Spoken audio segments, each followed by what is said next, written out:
மூன்று கடவுளுக்கு மாட்சிமை உண்டாகட்டும். குறைவில்லாமல் நடத்துகிறவர், குறைவிலும் செயலாற்றுகிறவர், குறைகளையும் நிறைவாக்கி கொடுப்பவர். இயேசுவின் வார்த்தை வாழ்கிறது, இயேசுவின் வார்த்தை வாழ்விக்கிறது, இயேசுவின் வார்த்தை வாழ்வுக்கு வலிமை அளிக்கிறதவனமாய் இருக்கிறது. நமது ஆண்டவரும் மீட்பரும் உலக ரட்சகருமான நமது ஆண்டவர் இயேசு கிறிஸ்துவுக்கே துதியும் கனமும் மகிமையும் உண்டாவதாக.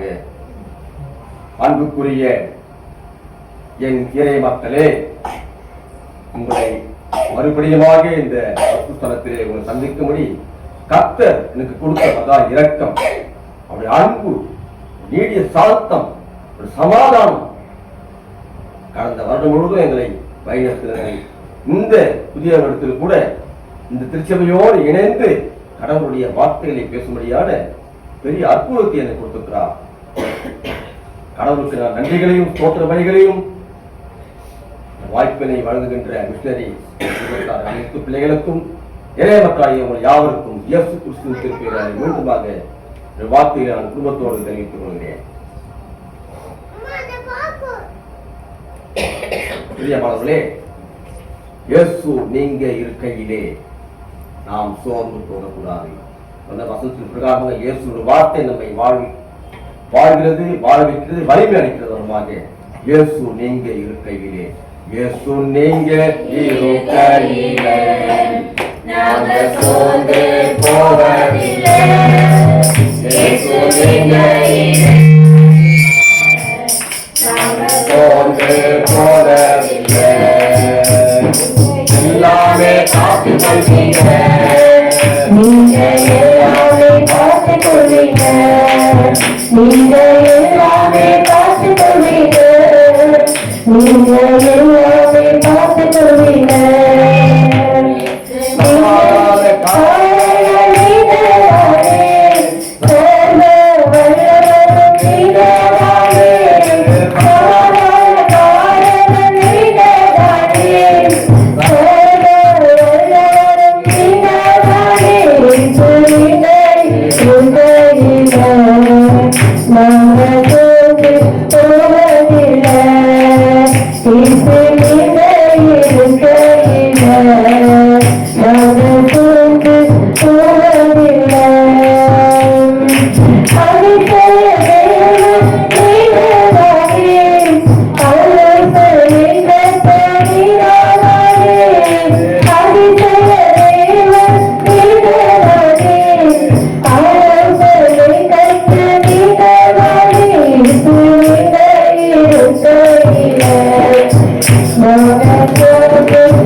நீங்க இருக்கும்போது எனக்கு என்ன பயம்?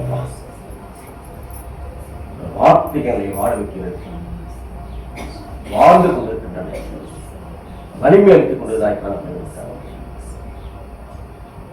கடந்த வாரங்கள், நேரங்கள், நிமிடங்கள், ஒரு செயல்கள், புதிய வருடத்தில் கடந்த 10 நாட்களை கடந்து இந்த 11ஆவது நாளிலே நாங்கள் நோக்கி பார்க்க முடியாது. அழைத்து வந்த கடவுள் உமக்கு ஸ்தோத்திரங்களையும் பலிகளையும் நன்றிகளையும் எப்போதுமே செலுத்துகிற பிள்ளைகளாக, அதில் விசுவாசிக்கிற பிள்ளைகளாக, அன்பு சுத்துகிற பிள்ளைகளாக உருவாக்கிட்டார். அந்த இறைமத்தை ஆசீர்வதியும் வந்து கொடுப்பதை துரிதவாகி செயல்படுத்த மாட்டவர் வரந்தார்கள் கற்றுக் தேவைப்படும். நாங்கள் பேசுகிற வார்த்தைகள் நாங்கள் அல்ல பேசுவோம், இதை உள்ளத்திலிருந்து பேசுவோம். கேட்ட இறை மக்களுடைய வாக்குகளை ஆசிரியர்கள் பலப்படும், தூய்மைப்படும். துதிகரம் நன்மை உமக்கு ஏற்றுக்கொள்ளும். இரவு இயேசு கிறிஸ்து மூலமாய் ஜெபங்களும் நல்ல பிதாவே, ஆமென். அன்புக்குரியவர்களே, 1 கொரிந்தியர் 5ஆம் அதிகாரம் 17ஆம் வசனத்தை எடுத்து வாசித்து பாருங்கள்.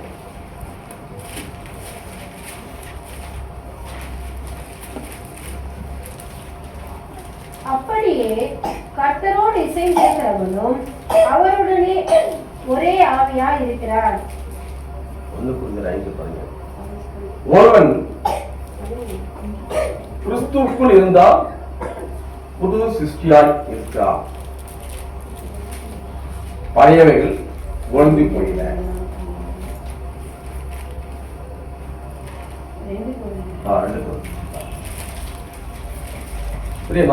ஒருவன் கிறிஸ்துவுக்குள் இருந்தால் புது சிருஷ்டியாய் இருக்கிறான், பழையவைகள் ஒழிந்து போய்கின்றன. கடந்த 2025ஆம் வருடத்திலே நம்முடைய பழைய காலங்களெல்லாம் கழித்துட்டு நாம் புதிய காலத்துக்கு நாம் வந்திருக்கிறோம். நாம் எல்லாம் புதிய மனிதர்களாக நாம் வந்திருக்கோம். அதுதான் பழையவைகள் ஒழிந்து போகிற புதியவைகள் உருவாகி இருக்கின்றன. புதிய மனிதர்களாக நாம் வந்திருப்பது கடவுள் நம்மை அழைத்து நோக்கமாக காணப்படுகிறது. எஸ்யா 62:2 கர்த்தருடைய வாய் சொல்லுகிறது, உங்களை புது நாமத்தினால் உங்களை அழைக்கப்பட்டிருக்கிறேன், நீங்கள் அழைக்கப்பட்டிருக்கிறீர்கள். எஸ்யா 62:2 56:5 வாசிப்பாங்க, வாசிக்கலாம். அதே வரமாக உங்களுக்கு புதிய நாமத்தை உங்கள் மேல நான் எழுதுவேன், உங்களுக்கு இந்த வருஷத்துல புதிய நாமத்தை கொடுக்க போறேன் என்று வாக்கு கொடுக்கிறார்கள் ஆண்டவர். என்றும் அறியாத நித்திய நாமத்தை உங்களுக்கு கொடுக்க போறேன், அதை நீங்க பெற்றுக்கொள்ள ஆயத்தமா இருக்க வேண்டும். உங்களுக்கு புதிய ஆவியை கொடுக்க போறேன். எசேக்கியேல் 11:19, 36:26 புதிய ஆவியை கொடுத்து நவமான இசையத்தை உங்களுக்கு கொடுக்க போறேன், கல்லான இதயத்தை எடுத்துட போறேன். இந்த வருஷத்துல 2026 உங்களுக்கு கல்லான இதயத்தை எடுத்து நவமான இதயத்தை, நல்ல சதியான இதயத்தை உங்களுக்கு கொடுக்க போறேன்.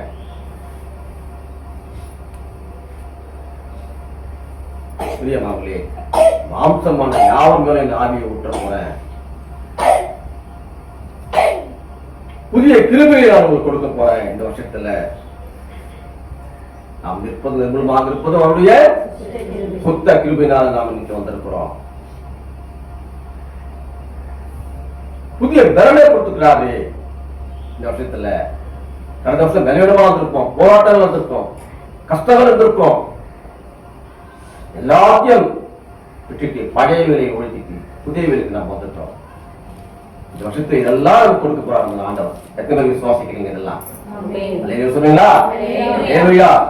எல்லாம் நமக்கு அருள் கொடைகளாக கொடுத்து நம்மை இம்மட்டுமாய் வாழ்ந்து கொண்டிருக்கிற நமது ஆண்டவர், உங்களோடு என்னென்றுமே அசைவாடி கொண்டிருக்கிற ஆண்டவர், உங்களை தட்டி எழுப்பி பிரகாசியுங்கள். உங்கள் மேல என்ன வந்திருக்கு? உங்க மேல ஒளி வந்திருக்கிறது. பிரகாசிகள் என்று உங்களை எப்போதுமே எழுப்புகிறார்கள் காணப்பட்டுக் கொண்டிருக்கிறார். நாம் எழும்பி பிரகாசிக்க நாம் அழைக்கப்பட்டுக் கொண்டிருக்கிற மக்களே, இந்த நாளிலே இறை வார்த்தைகளுக்கென்று நாம் கொடுக்கப்பட்ட தலைப்பானது இயேசுவினுடைய திருமுழுக்கும் அடையாளத்தின் உறுதியும் அருட்பணிகளும். இயேசுவின் திருமுழுக்கும் அடையாளத்தின் உறுதியும் அருட்பணியும் என்ற தலைப்பின் கீழாக நாம் சிந்தித்து நாம் கடந்து செல்வோம். வாசிக்க கேட்ட அந்த 4 பகுதிகளிலுமே அழைப்பும் அர்ப்பணிப்பும் நித்திய வாழ்வுக்குரிய அந்த சங்கதிகளை நாம் இப்போ இறைவார்த்தையினால் நாம் கேட்க ஆரம்பிக்கப்பட்டிருக்கிறோம். பிரியமானவர்களே, ஆண்டவர் இயேசு கிறிஸ்து தனது வாழ்வின் அர்ப்பணத்தை திருமுழுக்கின் வழியாக உலகம் அனைத்திற்கும் மீட்பு என்று தன்னையே அடையாளப்படுத்தி தம் உயிரை கொடுத்து நம்மை மீட்டு மறுபடியுமாக நம்மை வாக்கு உருவாக்கம் பெற்றிட நமக்கு நிறைவாழ்வை அளித்துள்ளார். அல்லேலூயா. நம்மை மாற்று உருவாக்கம் பெற்றிட நமக்கு நிறைவாழ்வை அளித்துள்ளார். இந்த வருடத்திலே நமக்கு பிரியமானவர்களே, நாம் கிறிஸ்துவில் ஒன்றுபடவும் இந்த நல்ல செய்தியை பயமின்றி சமுதாயத்துக்கு நாம் அறிவிக்கவும் எல்லோருக்கும் இந்த வாழ்வடையும் அருள் நமக்கு கொடுக்கப்பட்டிருக்கிறது. பிரியமானவர்களே, இந்த இயேசுவின் திருமுழுக்கு என்பது இயேசு கிறிஸ்துவானவர் தனது 30வது வயதிலே திருமுழுக்கு பெற்று தனது திருப்பணியை தொடங்க ஆரம்பித்தார் என்று நாம் பார்க்கிறோம். இந்த நிகழ்வானது மனம் திரும்புதலுக்கான யோவானின் திருமுழுக்கிலிருந்து வேறுபட்டு, நல்லா கவனிக்கணும், யோவானின் திருமுழுக்கிலிருந்து வேறுபடுகிறது. இயேசுவினுடைய திருமலைக்கு அது வேறுபட்டு தெய்வீக அடையாளம் மற்றும் புதிய வாழ்வின் தொடக்கத்தை குறிக்கிற வண்ணமாக காணப்படுகிறது. பிரியமானவர்களே, யோவானுடைய திருமுழுக்கு மனம் திரும்புவதற்கு வேறுபடுகிறது. இயேசு கிறிஸ்து பாவம் செய்தாரா? இல்லை, பாவம் மற்றவராக நாம் திருமுழுக்கு எடுக்கிறார். அதை நம்ம பின்னாடி திரும்ப பார்ப்போம். பாருங்க, தண்ணீர் மற்றும் தூய ஆவியின் மூலம் இறைமகன் என்ற அடையாளத்தையும் புதிய வல்லமையும் வழிகாட்டுதலையும் பெற்றுக்கொண்டு பாவமற்றவராக இருந்த போதிலும் மனிதர்களுடைய பாவங்களை ஏற்றுக்கொண்டு திருமுழுக்கின் வழியாக தொடக்க முதல் அவருடைய பிறப்பு, உருமாற்றம், கிறிஸ்துவின் சிலுவை சாவு வரை வாழ்வின் முக்கியமாக நிகழ்வாக பதிவு செய்யப்பட்டது. நாம் இந்த நாளில் விசுவாசம் கொண்டிருக்கிறோம். பிரியமானவர்களே, மீட்பு என்பது மனிதர்களின் பாவங்களுக்கு பரிகாரமாக சிலுவையில் பலியாதலின் மூலம் பாவத்திலிருந்து மன்னிப்பையும் விடுதலையும் அளித்தார் நமக்கு. இந்த ஆன்மீக உடல் ரீதியாக சமூக அடிமைத்தனத்திலிருந்து மக்களை விடுவிக்கிறார் காணப்படுகிறார். சிறைப்பட்டவர்களுக்கு விடுதலையும் ஒழுக்கப்பட்டவர்களுக்கு விடுதலையும் தனது விலைமதியாத அந்த ரத்தத்தாலே பாவங்களுக்கு விலை கொடுத்து நமக்கு நித்திய வாழ்வுக்கான நம்பிக்கை, உறுதித்தன்மையை அங்கே கொடுக்கிறானவராக காணப்படுகிறார். இறை மக்களே, இன்றும் நம்மை அவர் திருமுழுக்கு இந்த நற்கருணை போன்ற அருள் சாதனைகளின் மூலமாக நம்மோடு இன்றும் வாழ்ந்து கொண்டிருக்கிறார். அல்லேலூயா.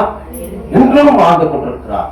அசைவாடும் ஆவியே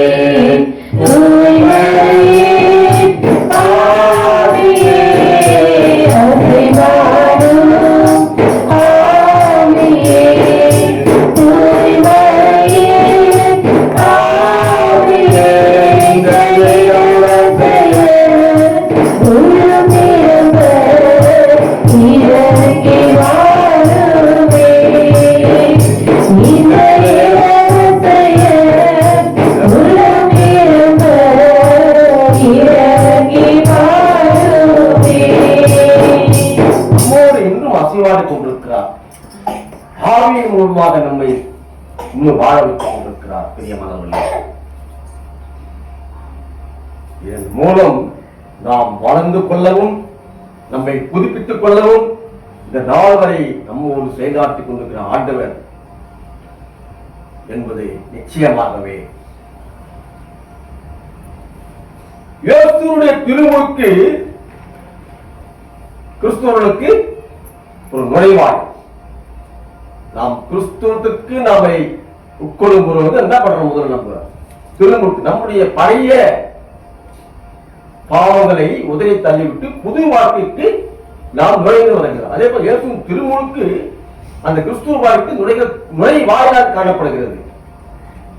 இது பாவங்களை கழுவி புதிய பிறப்பை தருகிறது ஒன்றமாய் காணப்படுகின்றன. தூய ஆவியின் வல்லமையில் இறைமகன் இயேசுவோடு நம்மை இணைக்கிறதாக காணப்படுகிறது. மேலும் அவரது உடலாலும் ரத்தத்தாலும் நமது பாவங்கள் கழுவிப்படுகிறது. பிரியமானவர்களே, திருமுழுக்கு என்ற சாக்கிரமத்தின் மூலமாக நமக்கு பாவ மன்னிப்பை வழங்குகிறது. பாவங்களை நம்மை தூய்மைப்படுத்துகிறது. கிறிஸ்துவோடு ஒன்றிணைக்கிறது. பாவம், குற்றம் ஆகியவற்றிலிருந்து விடுதலை தருகிறது. கிறிஸ்துவின் தன்மையில் நம்மை பங்களிக்கின்றது.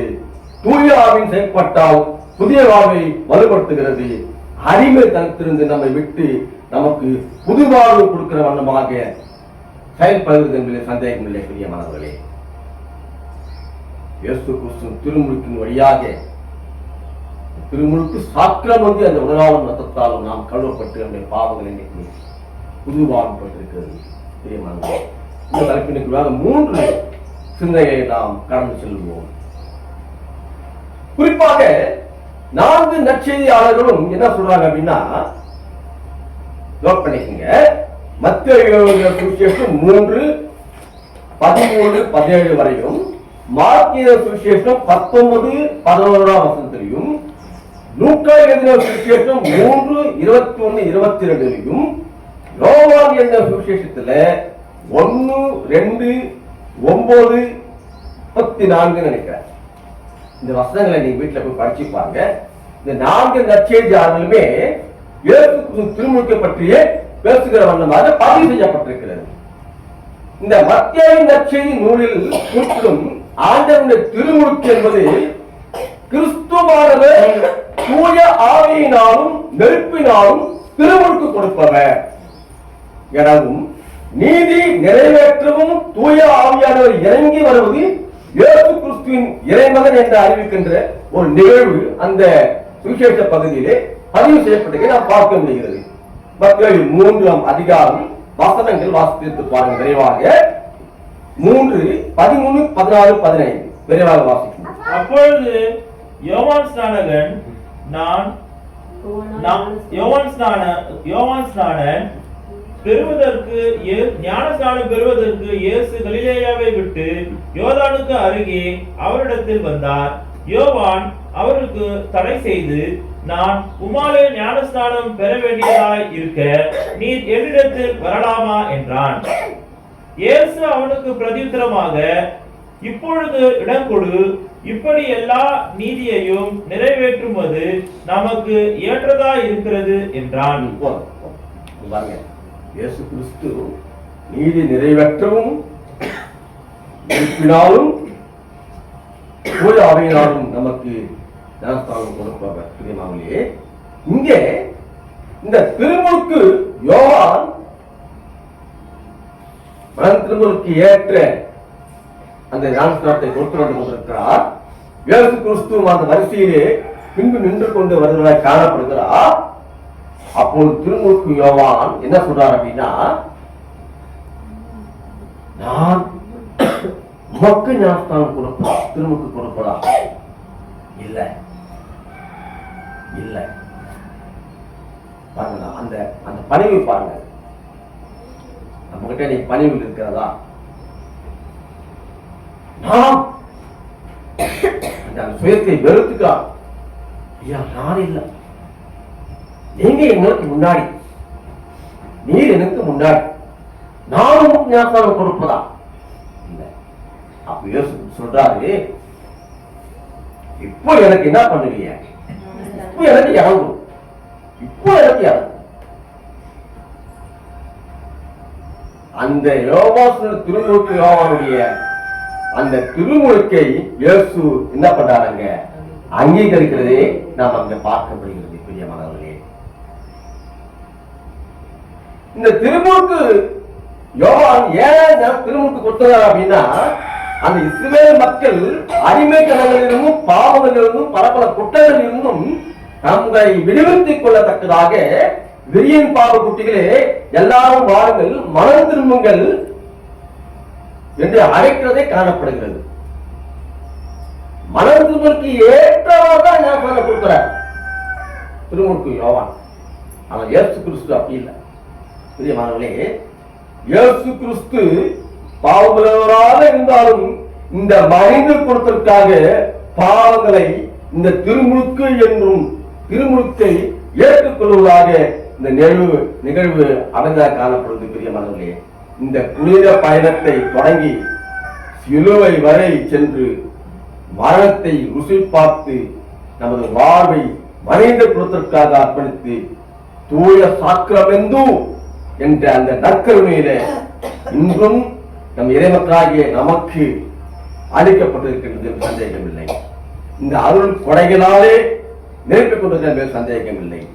ஆண்டவருடைய முழு அர்ப்பணம் மீட்பின் அருள் செயல்கள் நிறைவாழ்வுக்கான உறுதி நம்பிக்கை கொடுக்கிற வண்ணமாக அங்கே காணப்படுகிற சந்தேகமில்லை. பிரியமானவர்களே, இயேசுவினுடைய திருமுழுக்கு முதலாவதாக நம்மை அழைக்கிற வண்ணமாக காணப்படுகிறது. நம்மளாம் நீங்க அழைத்ததுனால்தான் இதோ நான்கு உங்களை அழைக்கவில்லை, ஊழியக்கான குடும்பம் உங்களை அழைக்கவில்லை. யார் உங்களை அழைத்து வந்திருக்கிறாங்க? சத்தமா தான் சொல்லலாம். யார் உங்களை அழைத்து வந்திருக்கிறாங்க? நீ சத்தமா பேசவில்லை என்றால் 11 மணி நேரம் உட்கார்ந்து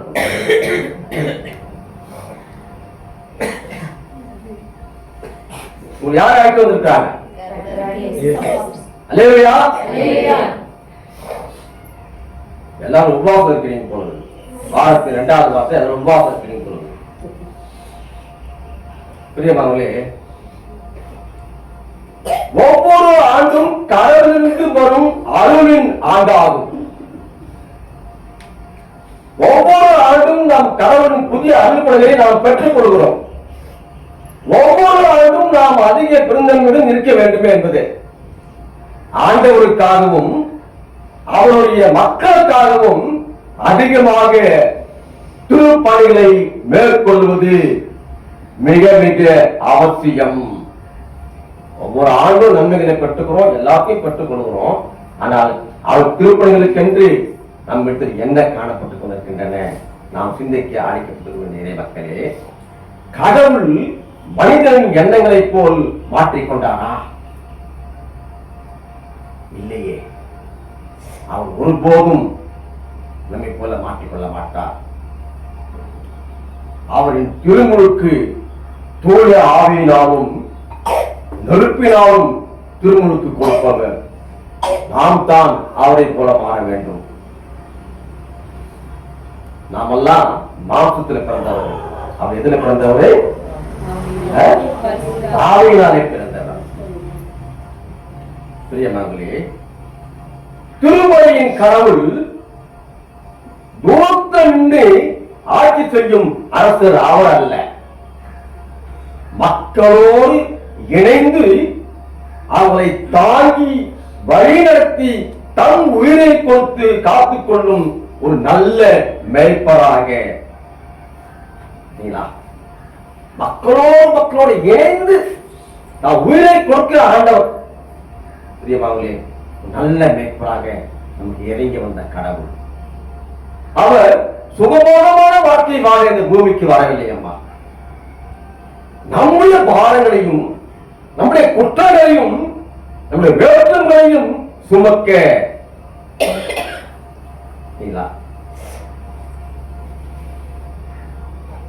மனுஷன அவதாரம் எடுக்கிறார். கிறிஸ்துவ வாழ்வு என்பது சுகபோகமாக வாழ்வு அல்ல. நிறைய பேர் அதான் நினைச்சிட்டு இருக்கிறோம். கிறிஸ்துவ வாழ்வு, கிறிஸ்துக்குள்ள வந்துட்டு போனா நமக்கு நிறைய ஆசீர்வாதங்கள் கிடைக்குது அப்படின்ட்டு இல்ல. கிறிஸ்துவ வாழ்வு என்பது சுகபோகமான வாழ்வு அல்ல, மாறாக சுமைகளை சுமக்கிற வாழ்வாக இருக்க வேண்டும். இந்த உலகம் நமக்கு பல சுமைகளை சுமத்தும்படி எனக்கு அச்சுறுத்தப்பட்டுக் கொண்டிருக்கின்றன. அவைகள் எல்லாம் அடிமை வாழ்வுக்குள்ளாக நம்மை நடத்தி கொண்டிருக்கின்றன. இன்றைக்கு இந்த உலகத்துக்குள்ள நாம் வந்துட்டோம். உலகம் இந்த கைக்குள்ள அடங்கிடுச்சு. இன்னைக்கு அடிமைத்தனத்துக்கு நம்ம ஆக்கி விட்டோம் எல்லாத்தையும். அது விடுப்பது ரொம்ப கடினமா இருக்கிறது. பிரியமானவர்களே, பலவிதமான சுமைகள் இந்த காலகட்டத்தில் இருந்தாலும் கூட உங்களை இதுவரை நடத்தி கொள்கிற ஆண்டவர். அல்லேலூயா. இதுவரை நடத்தி கொள்கிற ஆண்டவர் இந்த ஆண்டிலேயும் அவருடைய அருள்படைக்கு செய்ய நம்மை சுமை சுமத்த கடவுள் ஆய்ச்சி கொண்டிருக்கிறார். அல்லேலூயா. அந்த சுமை நமக்கு பெரிய விடுதலையை கொடுக்கிற வண்ணமாக காணப்படுகிறது. அல்லேலூயா. சுமை சுமத்தும் போது ஒரு பெரிய விடுதலையை யார் கொடுக்க போறாரு? ஆண்டவர் கொடுக்க போறாரு. தமது அடையாளத்தை உறுதிப்படுத்தி தமது இரக்கத்தை காண்பித்து அடிமை தரத்திலிருந்து இருந்த மக்களை விடுவிக்கிற கடவுளாக தமது திருப்பணியை செம்மையாக வழிநடத்த தெரிந்து கொண்ட மோசேயை போல அடையாளத்தை அவர் உறுதிப்படுத்தாரு. ஒரே மலையில ஆரம்பித்துக் கொண்டிருந்தார் மோசே. என்ன என்று அவருக்கு தெரியாது. படிப்பறிவு இல்லாதவர், பேச தெரியாதவர், வாய்க்கு பேசக்கூடிய ஒரு மனிதன் ஆடுகளை மேய்த்துக் கொண்டிருந்த பொழுது அங்கே முச்சடிலே தரிசனமானதை நாம் பார்க்க முடிகிறது. இன்னைக்கு நமக்கும் தரிசனமாக இருக்கிறார். அல்லேலூயா. எத்தனை விசுவாசிக்கிறீங்களா?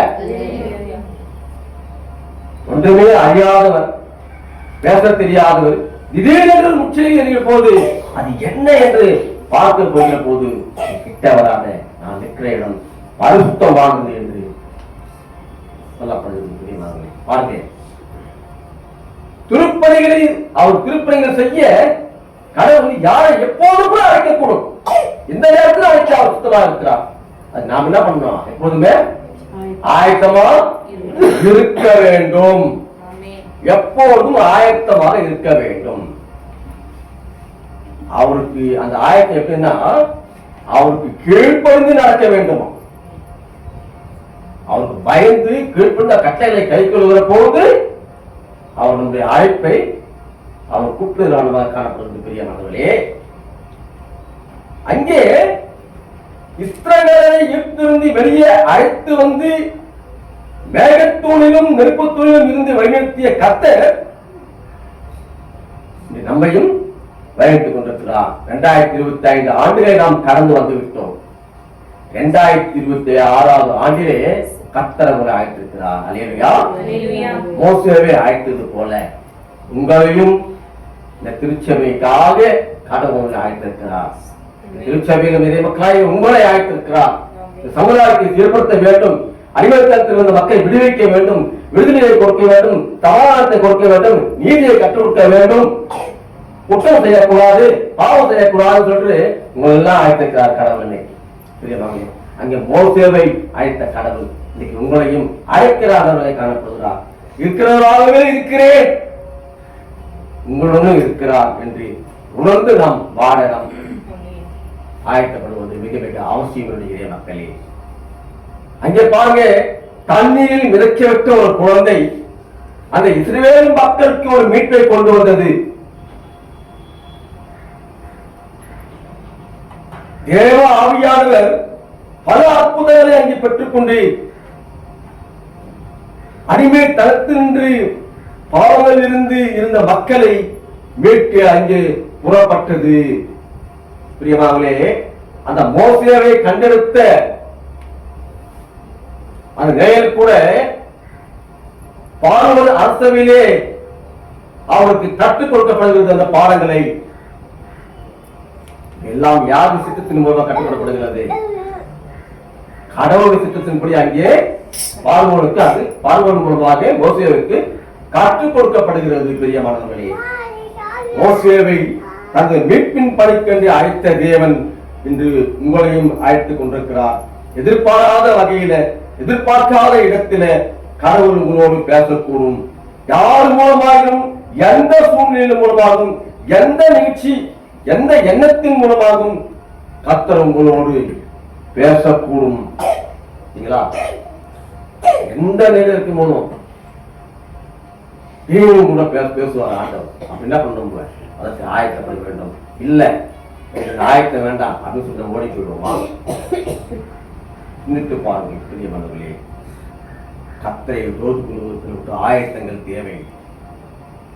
யோவான் எழுதின சுவிசேஷத்திலே 8ஆம் அதிகாரம் 34ஆம் வசனத்திலே இந்த அடிமைத்தனத்திலிருந்து மனுக்குலத்தை மீட்பதற்காக தன் சொந்த குமாரனான இயேசுவை இவ்வுலகிற்கு அனுப்பினார். இந்த விடுதலையின் செய்தியை மற்றவர்களுக்கு அறிவிப்பதற்கு நாம் இன்னைக்கு என்ன பண்ணிருக்கிறோம்? கடமைப்பட்டவர்களா இருக்கிறோம். விடுதலையின் செய்தி, இருளில் இருக்கிற மக்களுக்கு விடுதலை செய்தி, அடிமைத்த மக்களுக்கு விடுதலை செய்தி, சமாதானங்களுக்கு விடுதலை செய்தி, நீதிதாரர்களுக்கு நீதி செய்தி, எல்லாம் பூமியும் அது நிறைவும் அதனுடைய குடிகளும் யாருடையது? யாருடையது? கர்த்தருடையது. சத்துமே வரலையம்மா. 2026 ஜனவரி 2ஆவது வாரம் தான் வந்திருக்கு. இன்னும் 52 வாரங்கள் இருக்குதுதான் 52வது வாரம். இப்ப சத்தம் வரலன்னா அப்போ நெக்ஸ்ட் மந்த் பூஸ்ட் பண்ண கொடுத்துருவோம் எல்லாருக்கும். சத்தம் வருமானம் என்ன பார்த்தேன். புரியுமாவே? அடிமைத்தனத்திலிருந்து மனுக்குலத்தை மீட்பதற்காக சொந்த குமாரனை அனுப்பிய கடவுள். இன்னைக்கு அவங்க எத்தனை குமாரன கடவுளுக்கு நம்ம அனுப்பி வைத்துக் கொண்டிருக்கிறோம். ஒவ்வொரு வீட்டிலையும் சிந்தித்து பாருங்க.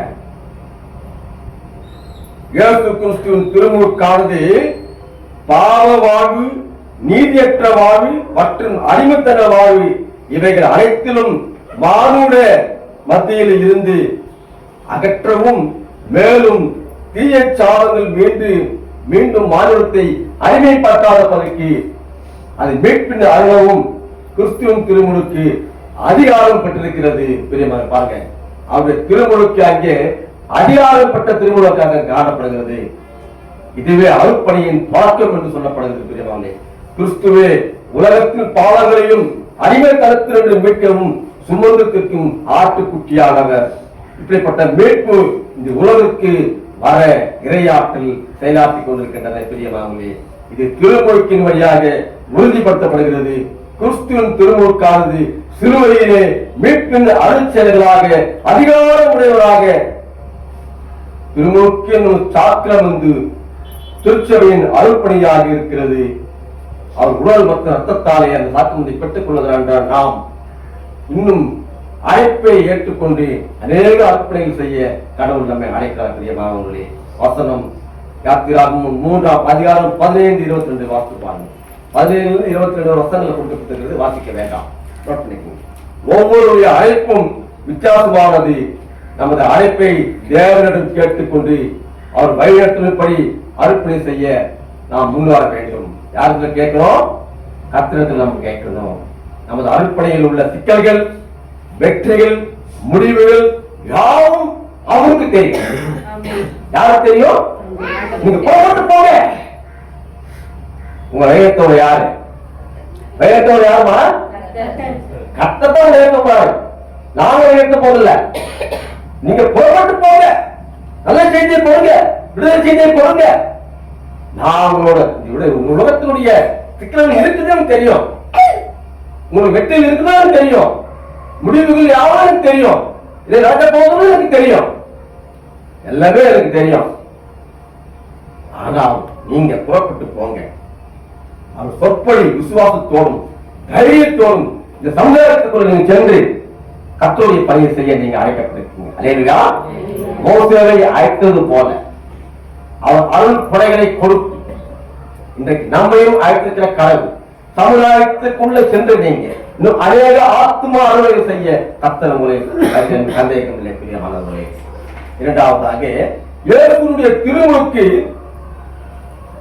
முழு அர்ப்பணிப்பு செய்ய நமக்கு உதவுகிறது. பாருங்க, தந்தையாகிய கடவுள் மைதினால் குமாரனை உலகத்திற்கு அனுப்பி வாழ்வு தர இறைமைந்த நிலையிலிருந்து சிங்காசனத்தை விட்டிருக்கிற இறைமைந்தன்,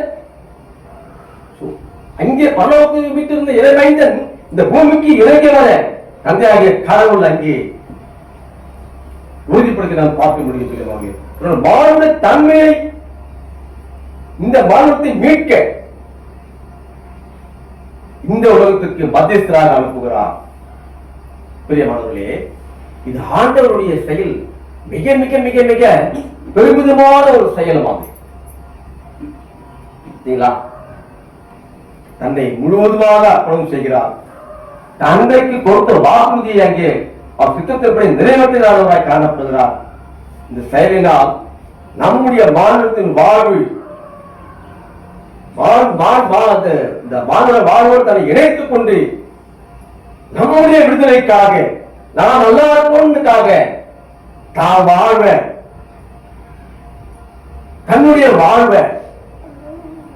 முழுவதுமாக அர்ப்பணம் செய்கிறார் அந்த ஆண்டவர். அடிமைத்தனத்தில் இருந்தும் பாவங்களில் இருந்தும் தீய சாபங்களில் இருந்தும் மீட்டு நமக்கு புதிய விடுதலையை கொடுத்திருக்கிறார், புதிய வாழ்வை கொடுத்திருக்கிறார். அல்லேலூயா. புதிய விடுதலையும் புதிய வாழ்வையும் நமக்கு கொடுத்திருக்கிறார். பிரியமானவர்களே, எந்த மனிதனாலும் நிறைவேற்ற முடியாத இந்த நியாய பிரமாணத்தை இயேசு நிறைவேற்றி இருக்கிறார். நாம் தேவனை அப்பா பிதாவே நம்ம கடவுளை மட்டும்தான் அப்பா பிதாவே